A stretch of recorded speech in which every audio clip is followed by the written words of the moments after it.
You guys, in case you forgot, the goal is, hold on. The goal is to make the shoulders so large, the head starts to look small. Are we there yet? Not quite. But we're close. Sugar diet takeaways, sugar diet lessons. I'm clearly very outspoken about how magical this plan is, very outspoken about different ways to run it, but even beyond doing the sugar diet, one of my favorite things about this whole experience is it gives you lessons that you have for life, whether you're doing the sugar diet or not. And this is one of them. This is one of the key takeaways that will change the way you look at macronutrients forever. Carbs speed you up. Carbs speed you up. It speeds up your metabolism. They speed up your energy. They literally speed you up. I made a video a while back about how you need to earn your carbohydrates with your activity, you lazy piece of shit. It's how I used to look at it. You just sitting around all day, you don't deserve carbs. Well, it's like, well, what are you gonna eat instead? More protein? We already know that's a farce. We already know that's a crock of shit at this point. Now it's flipped where it's like, no, if you have enough carbs, not moving will no longer be an issue because you're like, whoa, I'm awake. I am like, boom, gotta go. Boom, gotta go. Get the damn zoomies like a toddler, like a damn dog. So carbohydrates speed you up and fats slow you down. This is not entirely new information. This is more, just think about this for a second and you'll go, oh, that does kind of make sense. Think about a very heavy, fatty meal. And I will say, as I'm saying this, if you were at the other end of the spectrum, like keto and only had fats, would a plate of 3 eggs and some ground beef and an avocado, would you need a nap after that? No, but that's a completely different scenario because you're in a different energy system and now your fats are your energy system. That's a whole different scenario. In the context of normal eating, which you would rarely have fats in isolation, you would normally have fats and carbohydrates together. Let's think about a burrito. Let's think about pizza. Let's think about ice cream, very heavy fat, very heavy carb and sugar.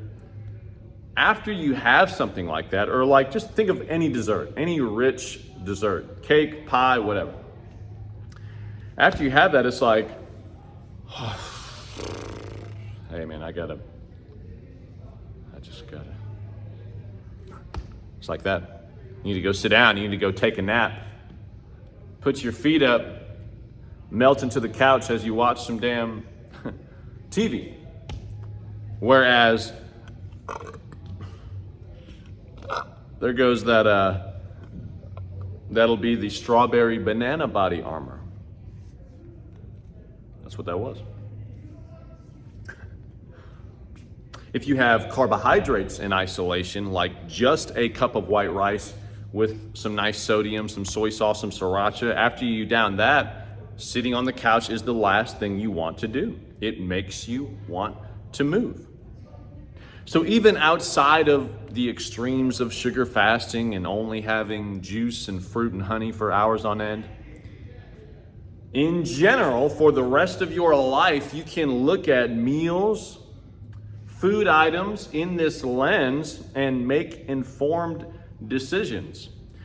Does a big ass sub, like a nice Italian sub, oh my God, on some nice white bread with some jalapenos, some onions, the Italian seasoning, capicola ham, salami. Holy smokes, that sounds not so bad. Would having that for lunch when you have the second half of your day to go be a good idea?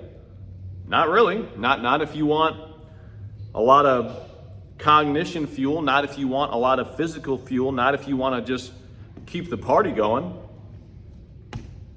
Now, macros aligned, it being an informed decision of how it fits in your day, that might make for a fantastic dinner. Maybe you want to slow down. Maybe you want to relax. Maybe you've been on your feet all day getting after it and you're like, I'm glad this meal is gonna put me in rest and digest mode so I can hang out, just chill with the fam, be calm. I've been up all day. Do I need to be up 24/7? Or do I deserve a little bit of slow down, downtime? I think I do. I'm gonna have this damn sandwich. This changes everything.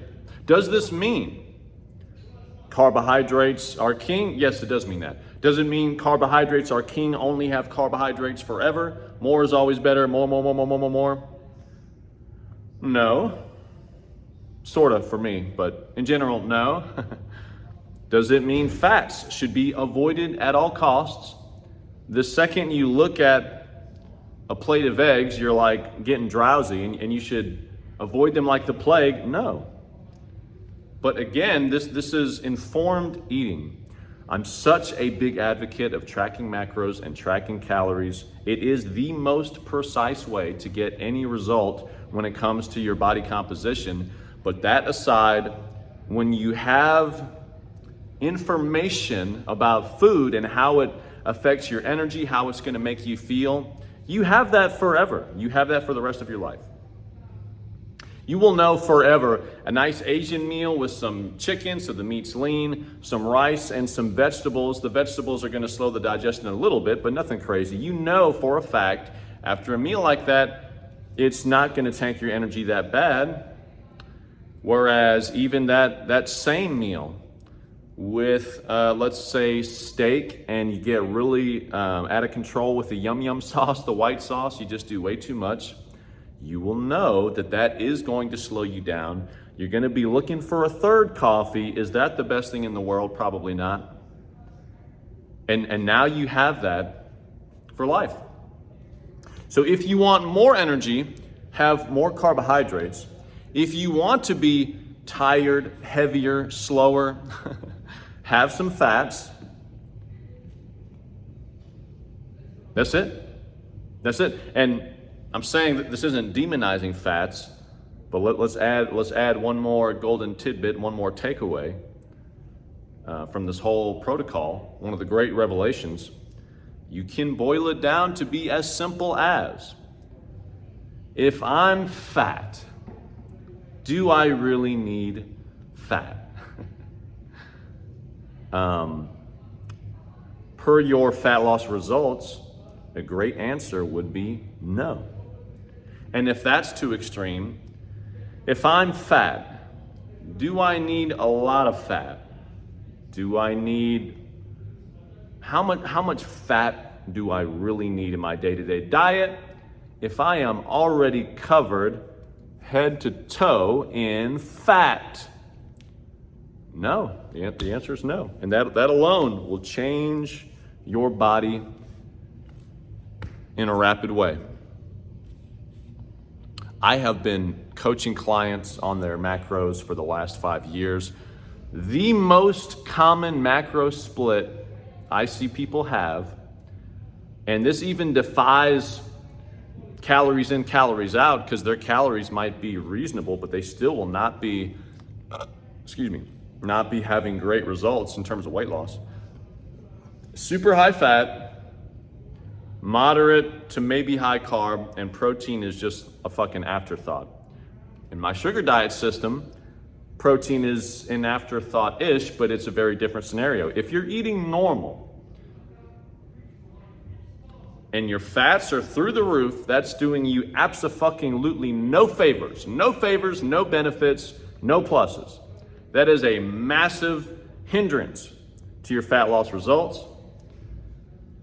Carbohydrates are moderate to high. That combined with the high fat, yikes, you're gonna be a heavy, slower individual. And then protein nowhere to be found. In this case, that is not great for muscle protein synthesis. That's not great for lean mass building and retention. It's just not a great arrangement of your macros. And I have seen so many people have that, even at 1,800 calories, 1,600 calories. They can't lose the weight because, damn it, I think the fats are different, is what we're finding out on this plan. Fats hit different. Fat makes you fat. The macronutrient fat converts more easily into body fat than the other two macronutrients, carbohydrates and proteins. That's a big revelation. So when you go to have fat, you need to think, do I really need this? How much have I already had today? Do I already have a good amount of fat on me? Is this really the best idea? This changes everything. It makes the whole process so much more straightforward, one-dimensional, simple. That's what I like. I like simple.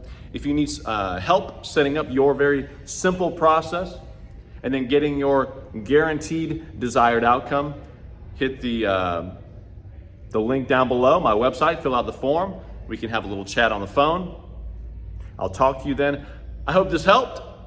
I'll see you in the next one.